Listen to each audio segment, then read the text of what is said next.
Hi, I'm Rachel Stevens with RSP Actions, and today I'm going to be talking about the basic foundation of Photoshop. I'm going to be talking about layers, layer masks, layer blending modes, and I'm just going to go over the tools that I use in Photoshop and why I believe that Photoshop is superior to other programs out there like Elements or GIMP. And so, first of all, I'm going to talk to those of you who know pretty much nothing about Photoshop. So here we are, we've opened the program, and I usually use two screens where all of my panels and toolboxes are all over on one monitor so that I have my screen open on another and I have all of the usable space for an image. So what I'm going to do first is I'm just going to give you a quick demonstration on how layers work. So here is just a blank page, and here's our layer palette here, and this is our adjustment palette, and down here I have my actions and history palette. Over here I have my toolbar.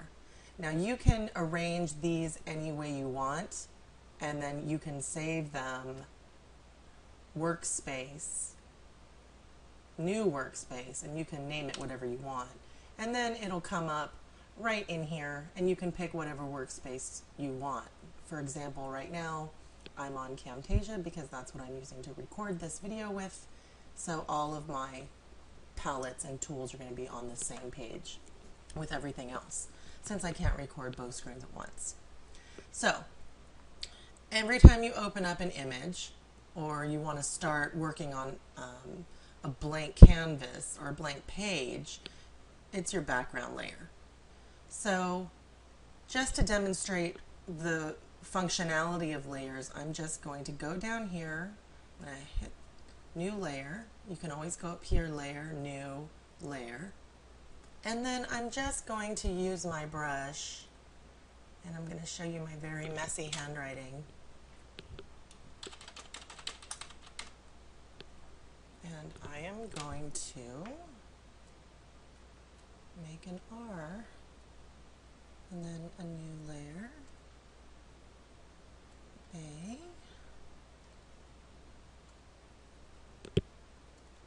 just going to write my name here.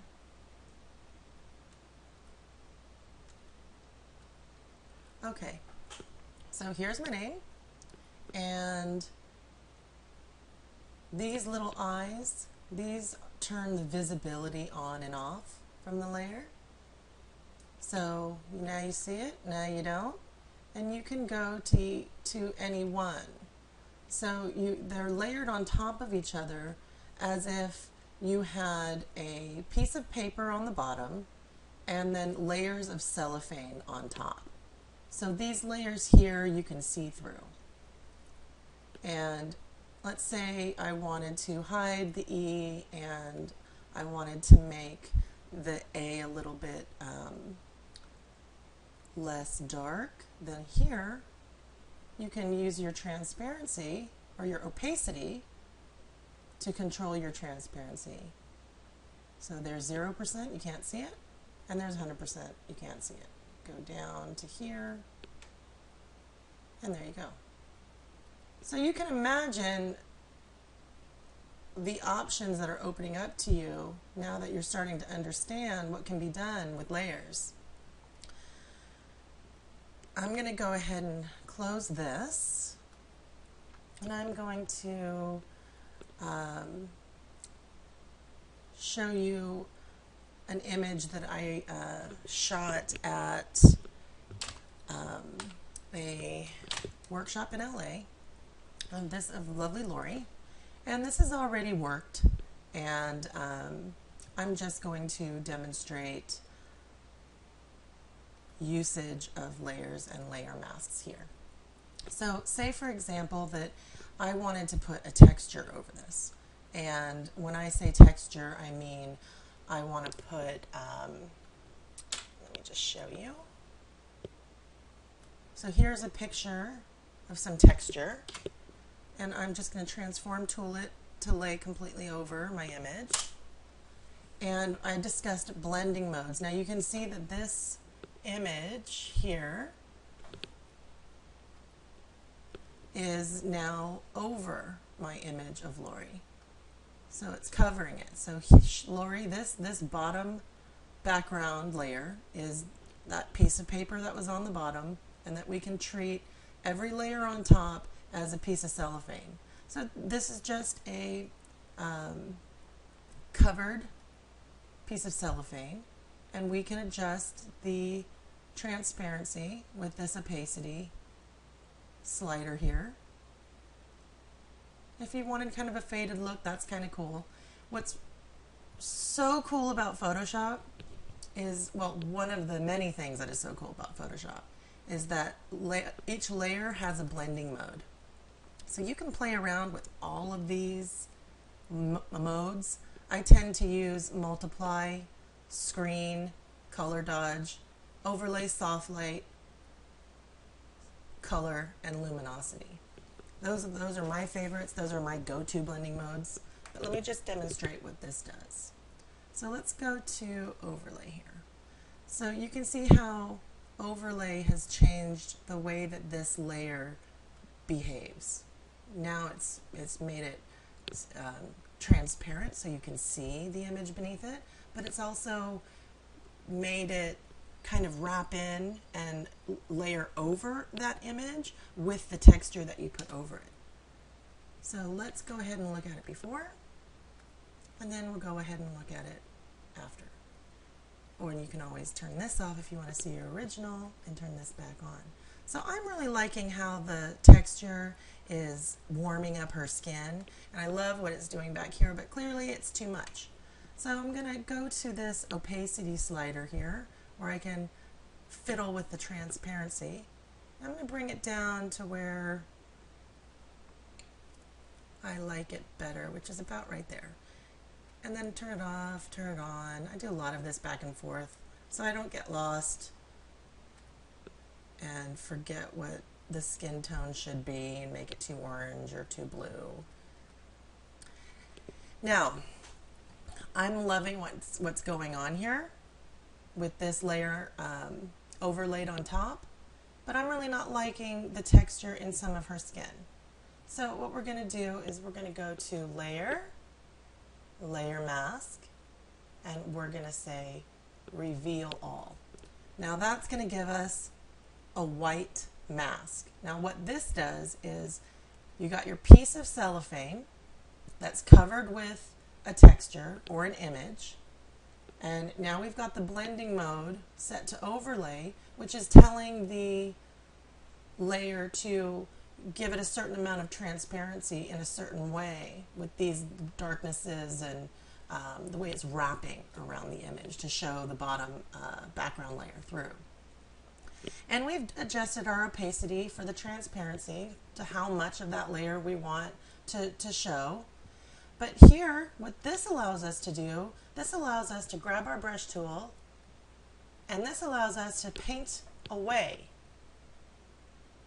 what we don't want, where we don't want specifically. We can target specific areas rather than the whole layer. And I'm just going to go down to about 30% and a black brush, and I'm going to make sure that I have a soft round brush, and then I'm just going to paint away over her skin a little, just so that texture comes off the skin.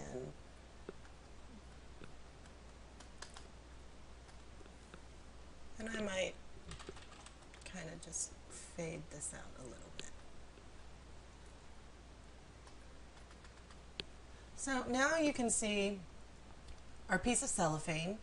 This represents our piece of cellophane right here, if you see my little hand icon, and the layered texture over, okay?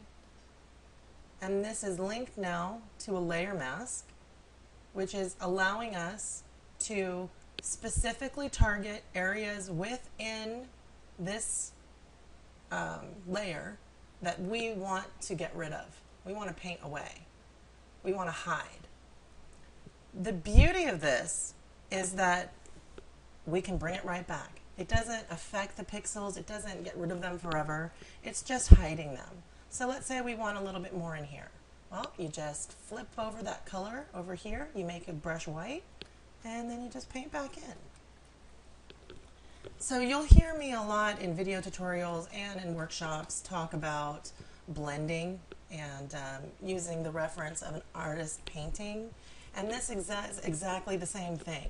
So you're using your layers to blend in with your image. And some people use tons of layers and keep them. I like to keep my file sizes small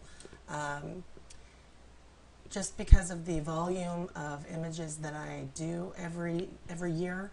And it helps with storage space. So I don't like to keep too many layers, and I always flatten.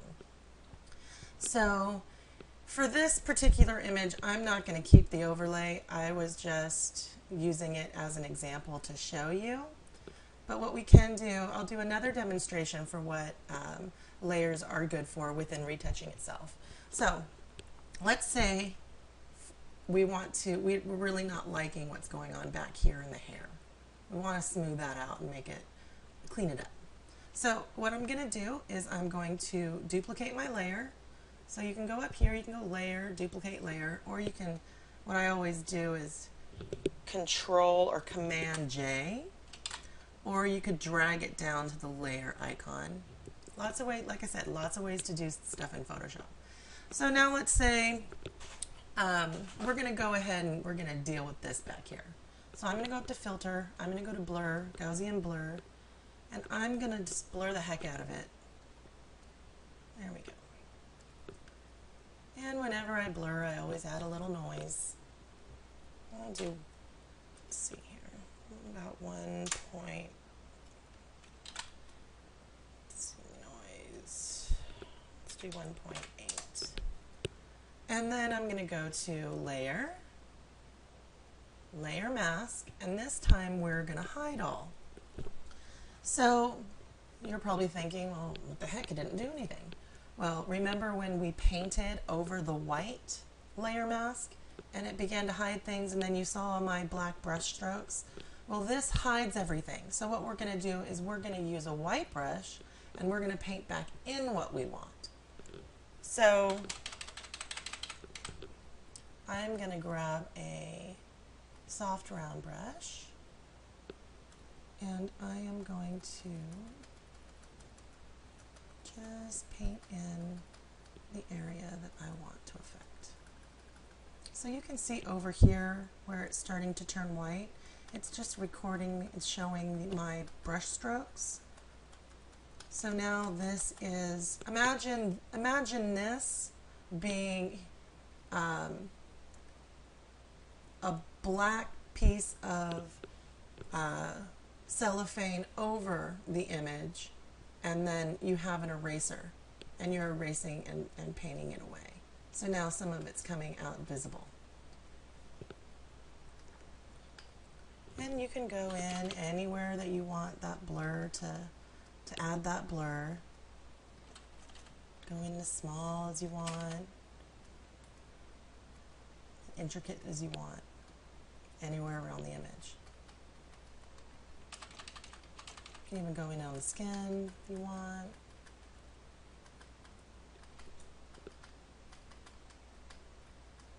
I typically will never use a Gaussian blur for skin, but in some cases it works.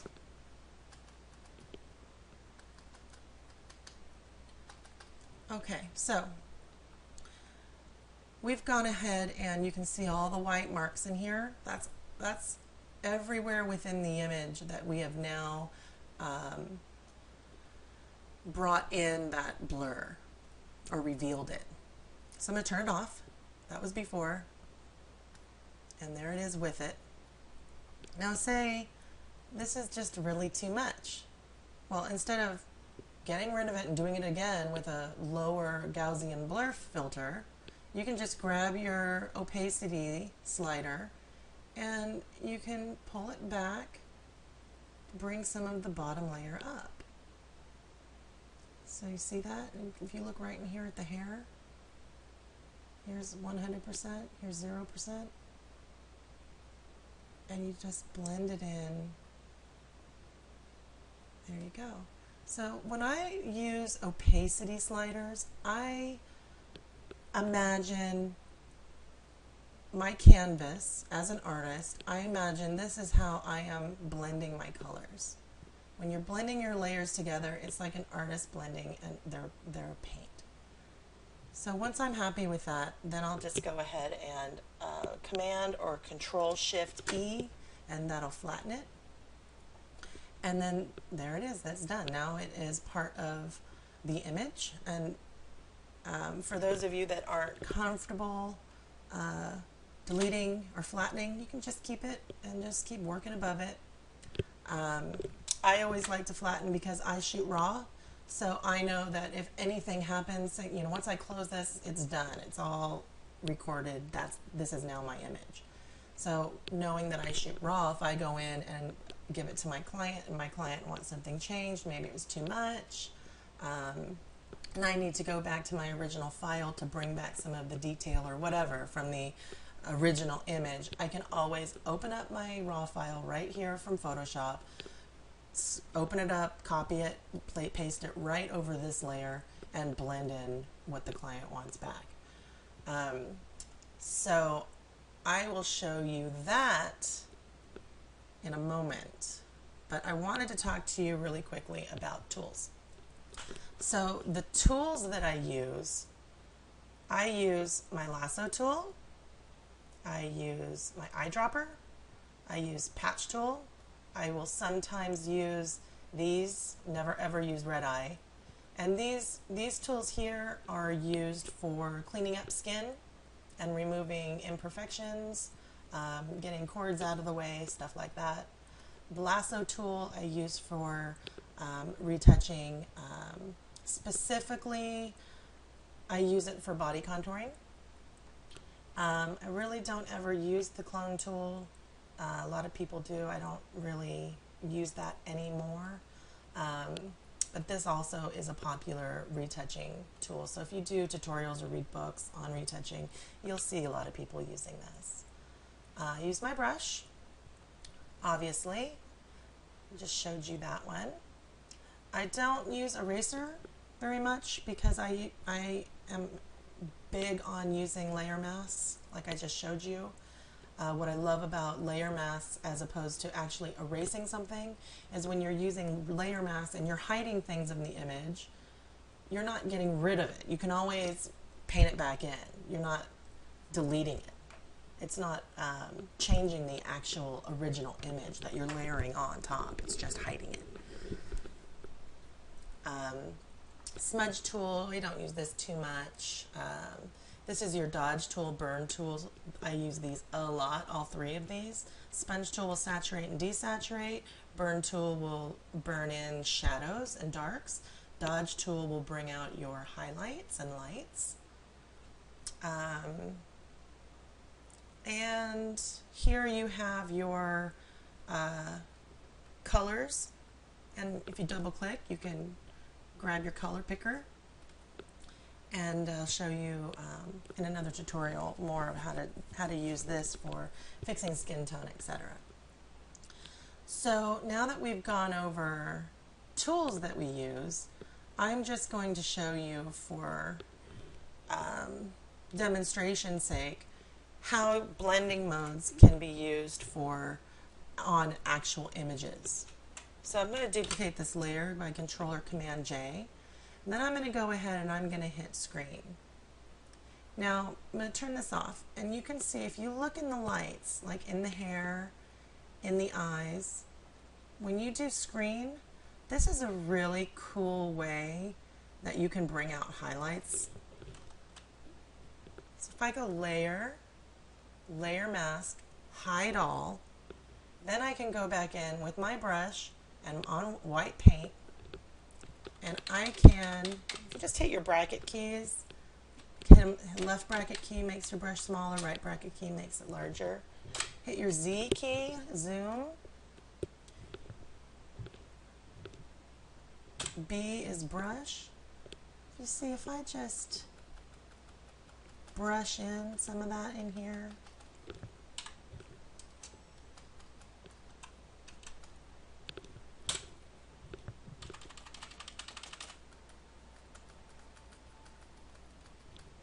brings out some real nice highlights.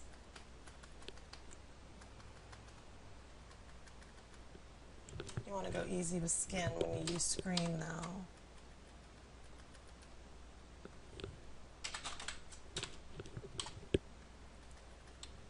And I just turn this black and reduce this down to 12 so I can just go in and cover up slightly what I've done, what I've brought through, just where it's a little too bright. And now I'm going to turn this visibility off so you can see, turn it back on. And again, you can deal with your transparency on the opacity slider. That's all the way down. I tend to favor between 30 and 60 with my opacity percentages. And Control J, Command J, and go to multiply, and you can see all those nice darks in there. So here, let's mess with the transparency here. Some visibility. I like that. Might be a little bit too much right around here, so I'm going to go Layer, Mask, and since I like the overall effect of what that blending mode is doing, I'm going to reveal all, because I don't want to hide everything. I just want to reduce the effect on a certain area. I've got my brush and I've got my black paint. You can see where it's right here. We're covering it up.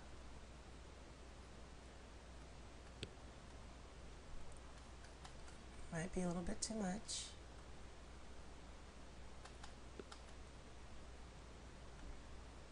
Okay, so we're going to go ahead and flatten that. Now I'm going to talk about adjustment layers. These are awesome. So when you're working on your image in Photoshop and you have your large high-res image, it's 47.5 megabytes, this one image just on the background layer. So when I'm working in a lot of layers, copies of it, you can see it went up to 427.8 megabytes. That's pretty large. Now depending on your system, machine, depending on the speed of your machine and what it's capable of processing, that kind of file size can really bog down your machine, especially if you have your email software open, or say you have Facebook open on a browser or whatever. So you want to keep your file size down. Now if I wanted to deal with making this part of her a little, bringing down the brightness, then I may go into a levels adjustment layer. And you can see here, I've got the levels adjustment layer open, but it hasn't changed the size of my document. So I may, you can play around. If you don't know Photoshop, nothing is going to teach you better than just playing around in it. Just see, what does this do? Be like a curious little kid in front of a bunch of buttons and levers, and just try everything. So here, I like where that is. So I'm going to turn it off to see, turn it back on. So you can see in here some of the details popping up, but I don't want it to affect the entire image. So what you can do is you can Alt-I, click in your mask. So you're going to click in your mask and Control or Command I. And that's a shortcut to hide everything, because the default setting for any adjustment layer is going to come with a show everything mask, an all white mask where it reveals everything. I'm going to grab my brush, I'm going to grab my white brush, and I'm going to go to about 30%, and I'm just going to go over the areas that show a lot of brightness.